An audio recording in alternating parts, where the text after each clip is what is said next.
j'espère que vous allez bien. Moi, comme d'habitude, je vais super bien. Vous êtes bel et bien sur la plateforme de votre rendez-vous hebdomadaire Ndambactu, cette émission web qui traite et vous informe de l'actualité du football camerounais. Nous sommes donc de retour aujourd'hui pour parler des matchs de la 6e journée du championnat MTN Elite One après une petite pause marquée par la participation de notre équipe nationale, les Lions Indomptables, à la Coupe du Monde. Nous débutons donc cette édition avec la rubrique Boy le Nyama et comme vous le savez, chaque mois, un nouveau maillot est mis en jeu. Et ce mois-ci, c'est un maillot de Bamboutos de Bouddha dédicacé par leur milieu de terrain Tinda Chacho Maxime. Si vous souhaitez être l'heureux gagnant de ce maillot, c'est très simple. Il vous suffit de vous abonner à nos différentes plateformes Facebook et YouTube Ndambactu. Il vous suffit également de liker, de partager et de commenter nos contenus. Et enfin, d'activer votre cloche de notification pour être informé lorsque nous mettons une nouvelle vidéo en ligne.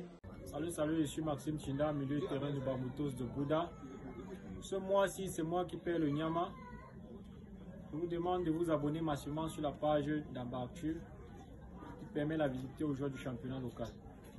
Nous débutons cette 6e journée d'Elite One par le duel des mal classés qui se jouait au stade de Bamendi de Baham entre PWG de Bamenda et l'Aigle Royal de la Menois. Malgré leur défaite à la dernière journée, les Abakwa Boys vont confirmer leur nouvelle dynamique depuis le limogeage de leur entraîneur en ouvrant le score à la 14e minute de jeu grâce à Georges Tanko qui va récidiver plus tard à la 41e minute de jeu.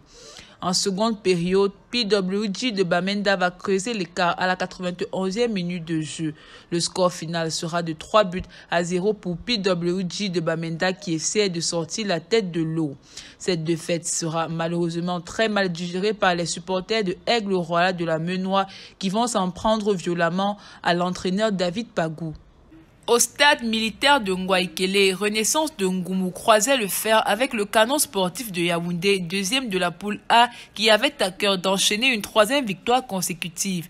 Ils vont bien débuter la rencontre en inscrivant un but dès la 3e minute de jeu grâce à Francis Mbalian qui donne l'avantage au Kwakoum. Zok Azok égalisera plus tard à la 30e minute de jeu pour Renaissance de Ngoumou. Le score à la mi-temps. Au retour des vestiaires, la rencontre sera très discutée avec de nombreuses occasions pour le Canon qui ne trouve pas le chemin des filets de but. Ils vont se faire sanctionner à la 87e minute de jeu par Jean Bida qui marque le 2e but pour Renaissance de Ngoumou qui repart alors avec les 3 points de la journée. Coup d'arrêt pour le Canon de Yaoundé qui ne parvient pas à aligner une 3e victoire de suite. Le stade Roum des Adja accueillait la rencontre entre Coton Sport de Garoua et Avion Académie d'une CAM qui voulait enchaîner une seconde victoire consécutive après la victoire devant PWG de Bamenda lors de la journée précédente. Dès l'entame de la rencontre, les deux équipes livrent un beau spectacle mais n'arrivent pas à concrétiser les actions. Il faut attendre la 70e minute de jeu pour voir le vétéran du Coton Sport, Kamilou Daouda, de retour après l'enterrement de sa maman, ouvrir le score et donner l'avantage au Coton Sport de Garoua. Daman Bouba va finalement éteindre tous les espoirs d'Nkamwa à la 86e minute de jeu en creusant l'écart. Le score final sera de 2-0 pour Coton Sport qui remonte à la 2e place du groupe A avec 2 matchs en moins. Au pied du podium, le stade Renard et la Lanterne Rouge d'Iko FC n'arriveront pas à se départager dans la rencontre qui les opposait au stade de la réunification. Les deux équipes se séparent sur un score de 0 but partout, statu quo pour le stade Renard et d'Iko FC qui restent respectivement 4e et dernier de la poule A. La Colombe sportive du Sud, leader de la poule A, croisait le fer avec le vice-champion de la saison dernière, Edingsport Academy. Au coup d'envoi, les deux équipes sont bien en place, ce qui ne laisse pas beaucoup d'espace. Il faut attendre la 67e minute de jeu pour voir l'avant-centre tchadien de la Colombe, Amin Iver, inscrit le seul et unique but de la rencontre. L'attaquant des violets et blancs inscrit ainsi son 3e but en 2 rencontres. La Colombe conserve sa première place au classement au détriment d'Edingsport qui chute à la 5e place. Avant de passer au résumé des matchs de la poule B, nous marquons une petite pause avec la rubrique Ndamba du Quad. Et aujourd'hui, on vous amène du côté du quartier Etoudi. Si vous aussi vous souhaitez voir vos vidéos diffusées sur nos différentes plateformes, n'hésitez surtout pas à les envoyer sur notre messagerie Facebook Ndambactu. Parce que là, c'est le don pour l'aurait.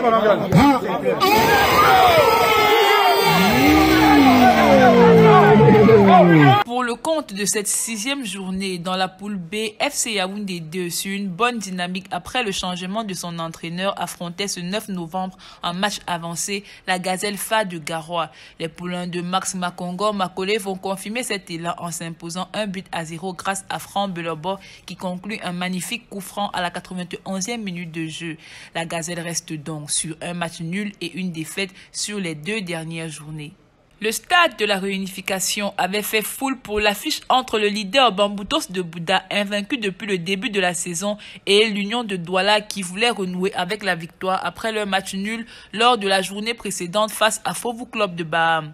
Les Mangwa Boys s'imposent 1-0 grâce à leur buteur Junior Kemajou à la 6e minute de jeu. Bamboutos de Bouddha consolide sa première place au classement et Union de Douala, quant à elle, devrait vite se remettre pour espérer jouer les premiers rôles dans cette poule B. Fovu Club de Baham et Young Sport Academy devaient tous les deux tenter d'enchaîner une seconde victoire consécutive après leur mauvais début de saison.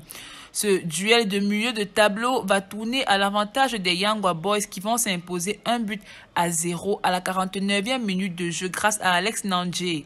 Les académiciens, quant à eux, sont toujours à la traîne depuis le début de la saison et peinent à trouver une bonne formule. Il n'y a pas eu de période d'observation au stade annexe numéro 1 de l'Omnisport dans la rencontre entre le dauphin de cette poule B, Fauve Azur de Yaoundé, et le 5e AS Fortuna du coach Prosper Ndedi. Massidi va ouvrir le score dès la 2e minute de jeu pour AS Fortuna avant de se faire rattraper à la 10e minute par Mbappé. Seko va donner l'avantage au poulain du président Norbert Nia 5 minutes plus tard à la 39e minute de jeu. Ils vont même creuser l'écart grâce à un coup franc bien exécuté par Mandjem.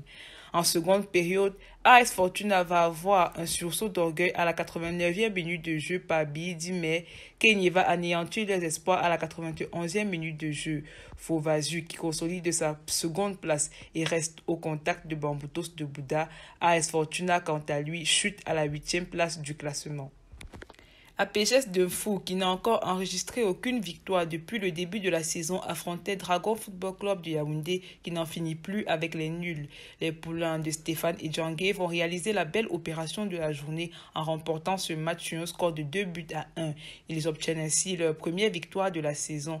APGS, quant à lui, continue sur une série de 3 défaites consécutives. C'est la fin de cette édition de votre rendez-vous hebdomadaire d'Ambactu et j'espère que vous avez aimé. On se dit donc à très bientôt pour un nouveau numéro. Mais en attendant, abonnez-vous à nos différentes plateformes Facebook et YouTube d'Ambactu. Likez, commentez et partagez nos différents contenus et surtout, activez votre cloche de notification pour ne rien rater de l'actualité du football camerounais.